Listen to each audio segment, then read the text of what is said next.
Good, good evening, everyone, and thank you for attending. It's 6 p.m. on July 7th of 2025, and we're calling the Master Plan Review Committee to order. Mr. Tharp, would you mind leading us in our prayer for tonight?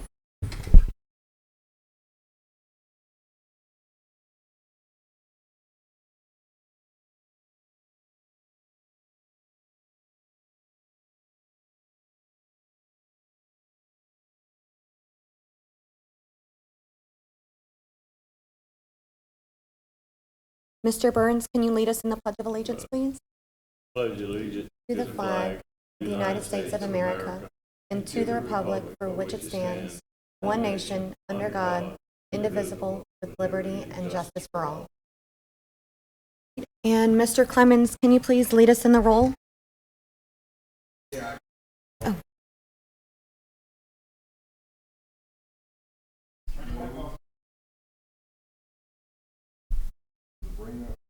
Here. Here.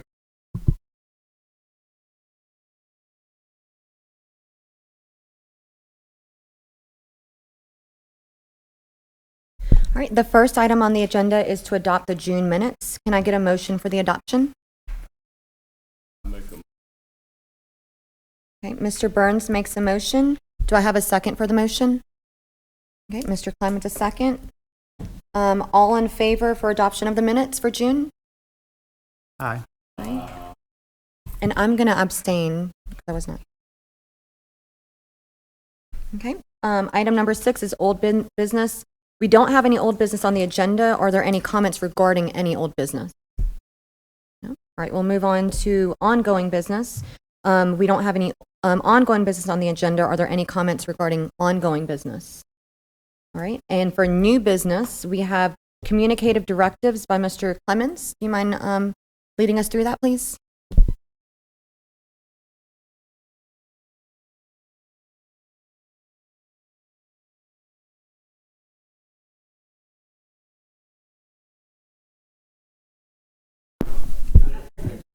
Am I now?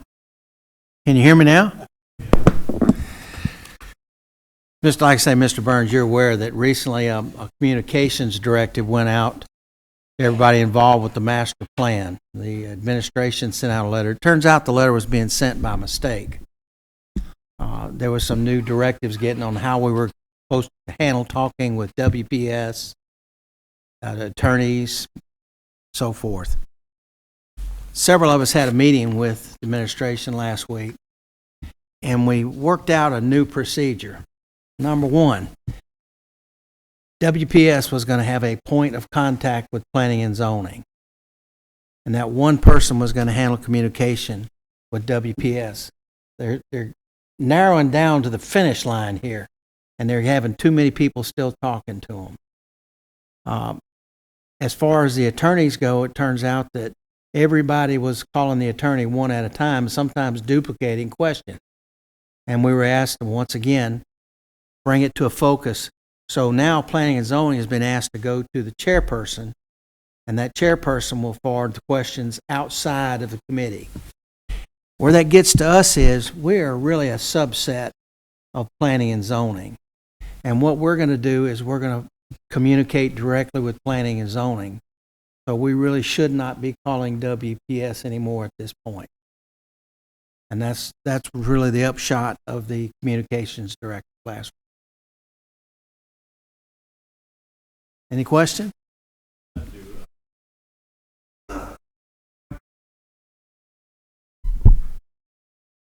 Sorry about that. I wasn't aware that many people were calling WSP or Jerome Fournier that serve on the planning commission. Was that the problem? But people on the planning commission were calling one-on-one. Was that the problem? A problem? I'm not privy to how many and who, but it was representative that was to us that it was a problem. And what we're instructed to do at this point, that all committees should be directing their questions to the chair, and the chair will either handle the questions external to the committee or appoint a spokesperson.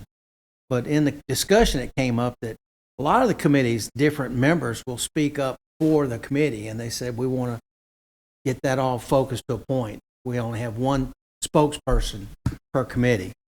And I gather WPS made the request initially, and the attorneys echoed it.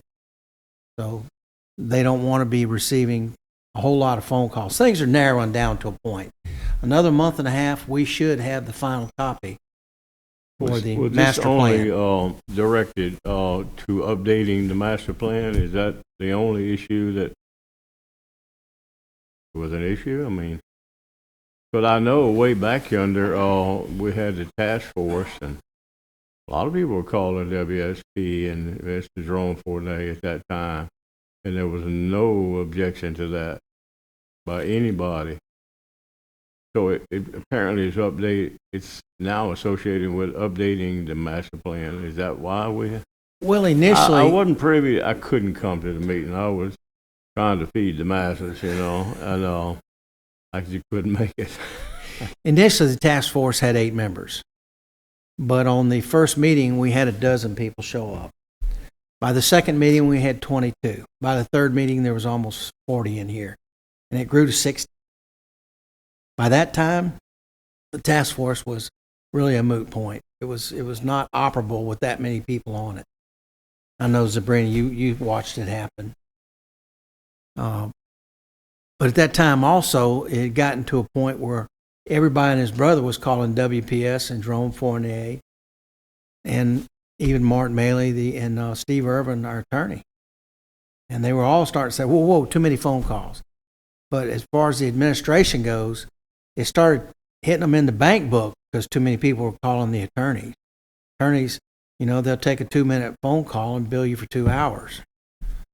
And so they really needed to limit the number of phone calls to the attorneys. But at the same time, WPS says, we're starting to narrow down to the finish here.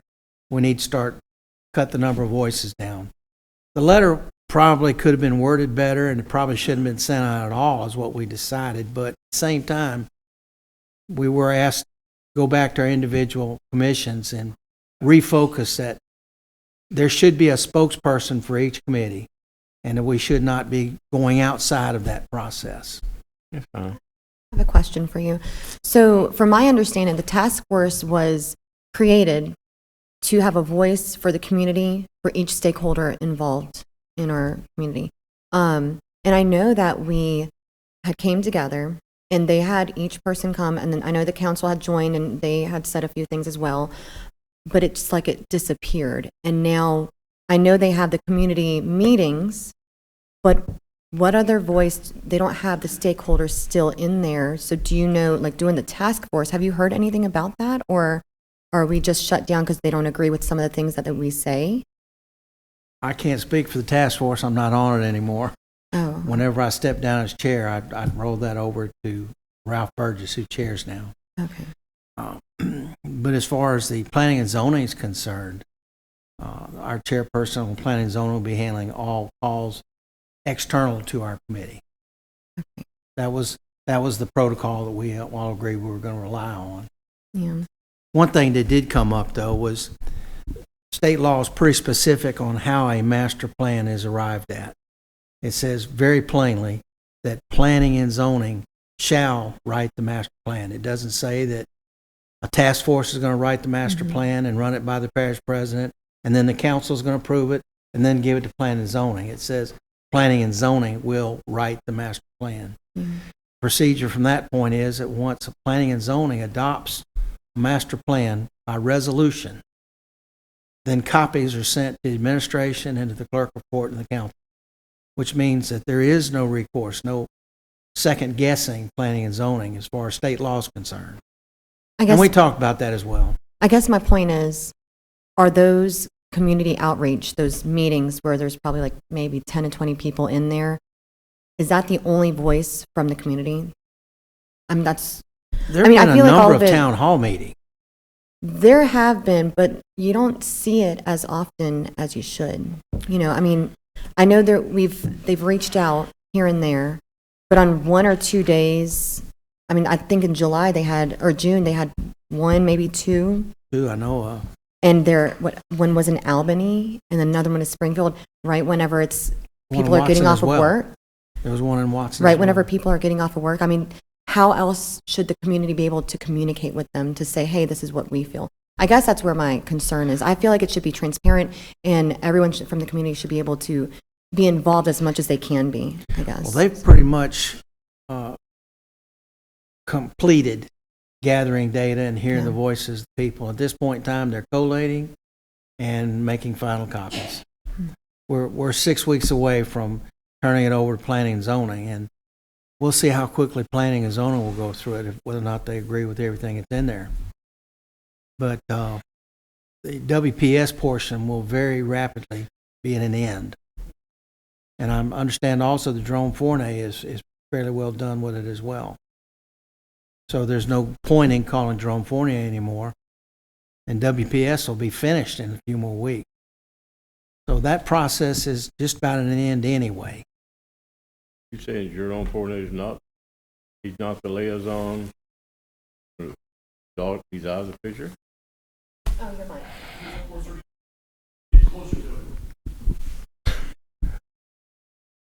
Okay, sorry. Are there any other comments? Anyone want to say anything else? Okay.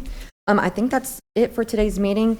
The last thing on the agenda was Sustainable Development Code with Ms. Dias and Norris, but she's not here today, so we'll just scratch that and maybe move it to the next agenda. If I see did you want to say, I didn't know if you had a public comment? Okay, all right, just double checking. All right, well, that's it for today. It's a very fast meeting. I guess the meeting for July 7th, 2025, Master Plan Review Committee is adjourned.